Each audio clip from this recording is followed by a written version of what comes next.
Have you ever had that red pepper relish at the deli that takes your sandwich to the next level? Well, in this video, I'm gonna show you exactly how to make your own spicy red pepper relish from scratch using fresh ingredients and just a few simple steps. Now, our version will be a slightly spicy variant, so it's a spicy and sweet relish. It's gonna be perfect for pretty much any type of sandwich, including things like hot dogs and hamburgers. I'll be making a pretty big batch today, about 4 cups worth of relish.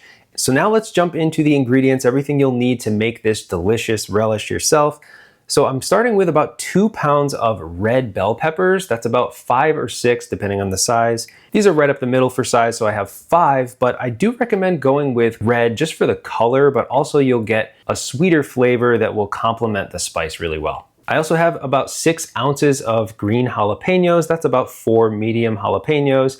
You could scale this up or down if you wanted a little spicier, maybe use 5 or 6, or if you want it on the tamer side, you could use 2 or 3. I have an 8-ounce white onion and 5 cloves of garlic. As for the rest of the ingredients, you'll need some white vinegar, 5% acidity, some white sugar as well, sea salt or kosher salt, and some whole yellow mustard seed. Now, you could manually chop all of these ingredients, but I'll be using a food processor to make this significantly easier, especially if you wanted to double this or triple it and make a lot more. But you will need to chop up the peppers into small pieces so that they'll easily fit in the food processor. So for the bell peppers, I'll remove the stems and seeds. And just aim for uniform sized pieces, about 1 inch is good. I'm gonna throw these into the food processor as I go.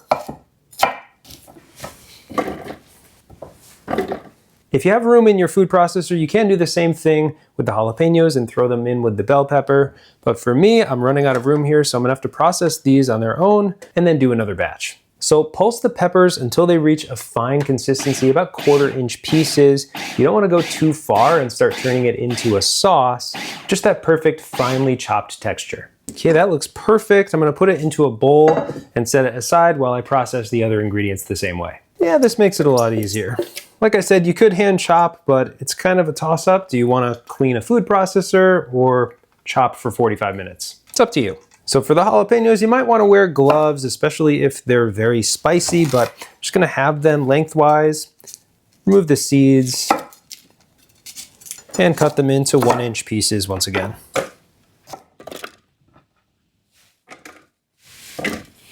All right, and since the onion and garlic will process a little bit differently from peppers, I'm gonna do the jalapenos on their own, add them to the bell pepper, then pulse the onion and garlic up together. For the onion, again, 1 inch pieces are fine, so cut them in half like that.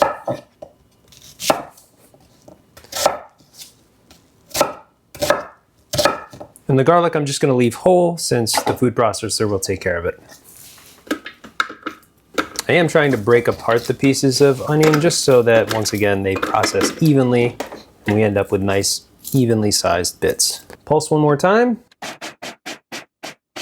And into the same bowl with the peppers.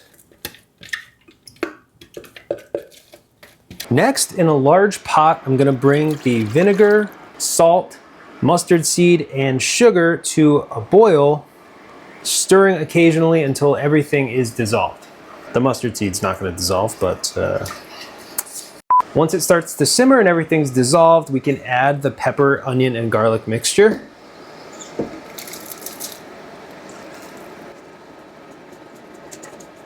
And give it a nice mix to incorporate everything, get everything soaked in that vinegar and sugar mixture. And if you discover any big chunks of pepper that weren't chopped up by the food processor, you can just pick them out of there or leave them in, who am I? Okay, once it comes back up to a simmer, reduce the heat to medium and simmer for about 15 to 20 minutes or until the mixture is starting to thicken up. That's actually one of the benefits of using sugar in this recipe. It will help thicken up the relish and make it more of a spread rather than a sort of watery mixture. And of course, there's a flavor component. It's gonna help balance out the heat of the jalapenos and also the bite of the vinegar with some sweetness. Looking good. So once the relish has started to thicken up, you can remove it from the heat and get ready to fill your jars with the relish. Now, this definitely works best with a ladle and a jar funnel like this one here to prevent spillage. And you just want to ladle the hot relish into your jars. leaving the usual about 1/2 inch of headspace. And with that, you can put a lid on your jars and allow them to cool at room temperature for at least an hour or two before you put them in the refrigerator. You can shatter some jars by putting them right in the fridge because the temperature difference causes stress on the glass. So just leave them at room temperature for about an hour or two. But once you put this in the fridge, the relish should last at least 2 or 3 months. It's highly acidic, so it lasts a really long time. Now, it's definitely gonna taste better after about a day in the refrigerator, but I can't help but give it a try right now while it's still hot. It's got a bit of a thin texture at the moment, but after it cools off, it will definitely thicken up and sort of set. The sugar will help it turn into that spreadable, perfect condiment for your sandwiches. But let's give it a try.